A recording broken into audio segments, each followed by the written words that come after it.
Greetings, friends. This is Apostle, Preacher, and Teacher, and Pastor of Surrey Central City Church, Jeffrey Meyer, and I am your host for Spirit and Life Radio. Well, welcome to the program. We are in the lesson of Gideon in the Spirit, series number 9, and the second part of this lesson I'm going to share with you today. You know, when we first meet Gideon in the Bible, we get a rather unusual description of him. And there came an angel of the Lord, and sat under an oak which was in Ophrah, that pertained unto Joash the Ebenezerite, and his son Gideon threshed wheat by the winepress, to hide it from the Midianites. And the angel of the Lord appeared unto him, and said unto him, The Lord is with thee, thou mighty man of valor. Judges chapter 6, verse 11 and 12 in the King James Version. Now Gideon was anything but a mighty man of valor. He was secretly threshing wheat and hiding it so that his enemies couldn't see it and steal it. A mighty man of valor would have stood guard and driven his enemies away from the wheat, wouldn't he? But Gideon, though patriotic, was not mighty, nor was he valorous. But the angel was not speaking in faith. He was speaking a prophecy that would reveal exactly how God desires to be in communion with man. And Gideon said unto him, O my Lord, if the Lord be with us, why then is all this befallen us? And where be all his miracles, which our fathers told us of, saying, Did not the Lord bring us up from Egypt? But now the Lord hath forsaken us, and delivered us into the hands of the Midianites. And the Lord looked upon him, and said, Go in this thy might, and thou shalt save Israel from the hand of the Midianites. Have not I sent thee? Judges chapter 6, verses 13 and 14. Now, what might was the Lord talking about? Gideon had exhibited nothing but fear and disbelief. The Lord called that is Gideon's fear his might. David said it like this to the chief musician, a psalm of David, the servant of the Lord, who spake unto the Lord the words of this song in the day that the Lord delivered him from the hand of all his enemies, and from the hand of Saul. And he said, I will love thee, O Lord, my strength. The Lord is my rock and my fortress and my deliverer, my God, my strength, in whom will I trust, my buckler and the horn of my salvation and my high tower. Psalm chapter 18, verse 1 through 2. God's goal in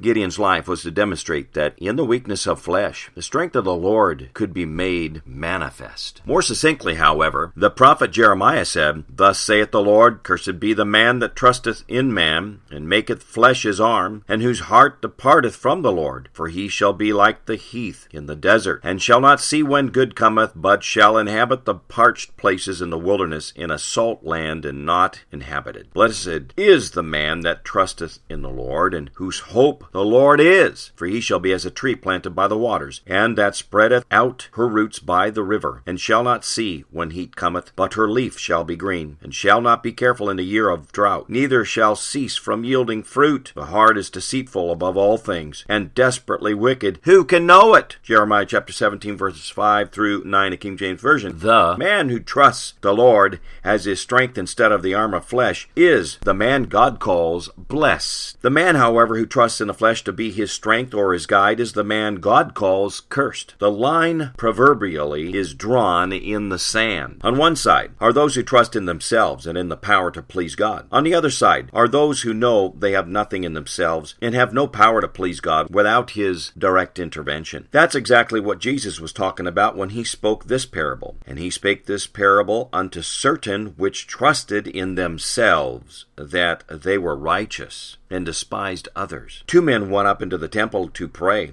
the one a Pharisee and the other a publican. The Pharisee stood and prayed thus with himself, God, I thank thee that I am not as other men are, extortioners, unjust, adulterers, or even as this publican. I fast twice in a week. I give tithes, all that I possess. And the publican, standing afar off, would not lift up so much as his eyes unto heaven, but smote upon his breast, saying, God, be merciful to me, a sinner. I tell you, this man went down to his house just rather than the other. For everyone that exalteth himself shall be abased, and he that humbleth himself shall be exalted. Luke chapter 18, verses 9 through 14. Now, humble does not mean falsely subjected. It does not refer to those who pretend to be contrite. It refers to those who understand the nature of the relationship between God and man, a relationship based on man understanding that the active, living participation of God in their lives is the only way they can please please God at all. Paul gives a very sobering rendition of that truth when he says, "For they that are after the flesh do mind the things of the flesh, but they that are after the Spirit the things of the Spirit. For to be carnally minded is death, but to be spiritually minded is life and peace. Because the carnal mind is enmity against God, for it is not subject to the law of God, neither indeed can be. So then they that are in the flesh cannot please God." Romans chapter 8, verses 5 through 8. Another way of saying that is, those who lean on the flesh cannot please God, but after the Spirit you can. "For the law of the Spirit of life in Christ Jesus hath made me free from the law of sin and death. For what the law could not do, in that it was weak through the flesh, God sending his own Son in the likeness of sinful flesh, and for sin condemned sin in the flesh, that the righteousness of the law might be fulfilled in us, who walk not after the flesh, but after the Spirit." There is such a thing, my friends, as false humility in Christians. Listen to Colossians chapter 2, verse 18 through 23. "Let no one cheat you of your reward, taking delight in false humility, and worship of angels, intruding into those things which he has not seen, vainly puffed up by his fleshly mind, and not holding fast to the head, from whom all the body, nourished and knit together by joints and ligaments, grows with the increase that is from God. Therefore, if you died with Christ from the basic principles of the world, why, as though living in the world, do you subject yourselves to regulations? Do not touch, do not taste, do not handle, which all concern things which perish with the using, according to the commandments and doctrines of men. These things indeed have an appearance of wisdom in self-imposed religion, false humility,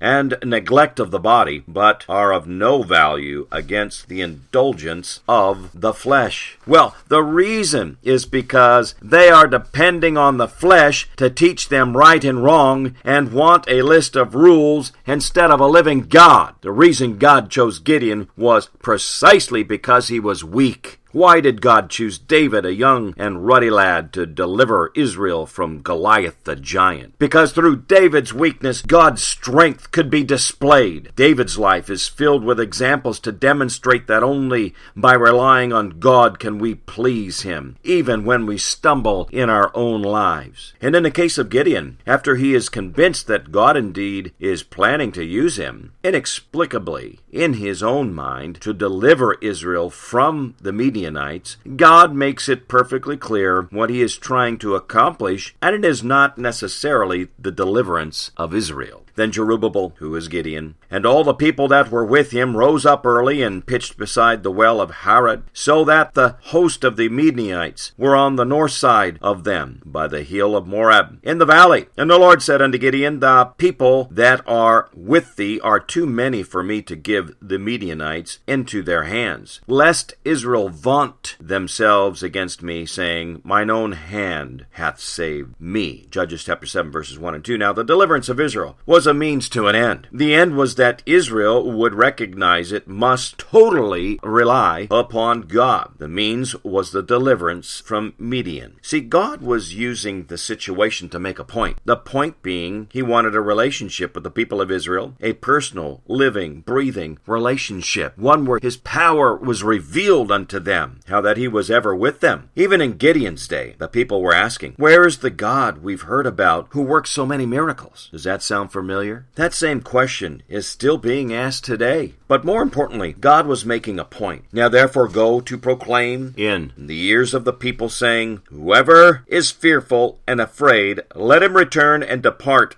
early from Mount Gilead. And there returned of the people 22,000, and there remained 10,000. And the Lord said unto Gideon, The people are yet too many. Bring them down unto the water, and I will try them for thee there. And it shall be, that of whom I say unto thee, This shall go with thee, the same shall go with thee. And of whomsoever I say unto thee, This shall not go with thee, the same shall not go. So he brought down the people unto the water. And the Lord said unto Gideon, Every one that lappeth the water with his tongue as a dog lappeth, him shalt thou set by himself. Likewise every one that boweth down upon upon his knees to drink. And the number of them that lapped, putting their hand to their mouth, were 300 men. But all the rest of the people bowed down upon their knees to drink water. And the Lord said unto Gideon, By the 300 men that lapped will I save you, and deliver the Midianites into thine hand, and let all the other people go, every man unto his place. So the people took victuals in their hand, and their trumpets, and he sent all the rest of Israel, every man unto his tent, and retained those 300 men, and the host of Midian was beneath him in the valley. Judges chapter 7, verses 3 through verse 8. So, from 32,000 men, Gideon now is left with 300 men. The rest of them have gone home. Certainly, it was somewhat of a domino effect, wouldn't you say? And as soon as the multitudes saw droves of people leaving, they thought, I'm not planning on dying today. I'm leaving too, since everyone else is. Well, with the 300 men, Gideon didn't stand a chance against the Midianite hordes. And that's exactly what God wanted. God wanted to take Gideon beyond the point where flesh could reasonably claim responsibility for the victory. He wanted the people to be sure to understand that the deliverance was supernatural in nature, not a fluke of nature. So in this situation, God thinned out the armies of Gideon so much that the mighty man of valor began to doubt again that God was really in this. And it came to pass the same night that the Lord said unto him, Arise, get thee down unto the host, for I have delivered it into thine hand. But if thou fear to go down, go thou with Phurah thy servant down to the host, and thou shalt hear what they say. And afterward shall thine hands be strengthened to go down unto the host. Then went he down with Phurah his servant unto the outside of the armed men that were in the host. Judges chapter 7, verse 9 through 11. Gideon indeed was scared. He went down just as the Lord said he should do if he was fearful. Remember, that weakness, that proper evaluation of his own natural limitations, is what God is looking for in Gideon, that made God think Gideon was the right man for the job. Because God could demonstrate his true nature in the spirit through the weakness of Gideon. And the Midianites and the Amalekites and all the children of the east lay along in the valley like grasshoppers for multitude, and their camels were without number as the sand by the seaside for multitude. And when Gideon was come, behold, there was a man that told a dream unto his fellow, and said, Behold, I dreamed a dream, and lo, a cake of barley bread tumbled into the host of Midian, and came unto a tent, and smote it, that it fell, and overturned it, that the tent lay along. And his fellow answered and said, This is nothing else save the sword of Gideon, the son of Joash, a man of Israel, for into his hand hath God delivered Midian and all the host. And it was so, when Gideon heard the telling of the dream, and the interpretation thereof, that he worshipped and returned into the host of Israel, and said, Arise, for the Lord hath delivered into your hand the host of Midian. Judges chapter 7, verses 12 through 15. Note the imagery here. The Midianites, that's discussing the dream, sees the sword of Gideon as a biscuit made of barley, which unless you choked on one is probably the most harmless object you could imagine. Who in their right minds would be afraid of a barley cake? But God made Gideon understand that God was strong through Gideon's weakness, and that lesson is intended for us today, my friends. Unlike Adam, whose goal was to serve God in his own strength, to know God's will and his own abilities, Gideon learned that God wants us to rely on him for everything. Saints, that is the secret to walking in the Spirit. Understand the lesson of Gideon. Give up your own strength. Give up your own ability to please God. Instead, rely upon him for every aspect of your life, including pleasing him. Isaiah made a stunning statement, but we are all as an unclean thing, and all our righteousness are as filthy rags. Isaiah chapter 64, verse 6. Now, Isaiah didn't say all our attempts at righteousness are as filthy rags. He said our successes at righteousness are as filthy rags in God's sight. When we, as Adam, succeed at leaning on our own flesh and allowing it to work its own understanding of righteousness, it is filthy in God's sight. It is only when we give up on the power of our own flesh and allow God to take over that our righteousness wins accolades in his sight. Well, this concludes Series 9, and we'll continue on into Series 10 in our next broadcast. Stay tuned for some important information. Dear friends, you can find out all the information that you want about rebroadcasts of this program, all our evangelistic events, and social media, the church. Please go to www.surreycitychurch.com. And remember, friends, the words that I speak unto you, they are spirit and they are life. Spirit Life Radio, your spirit-filled connection.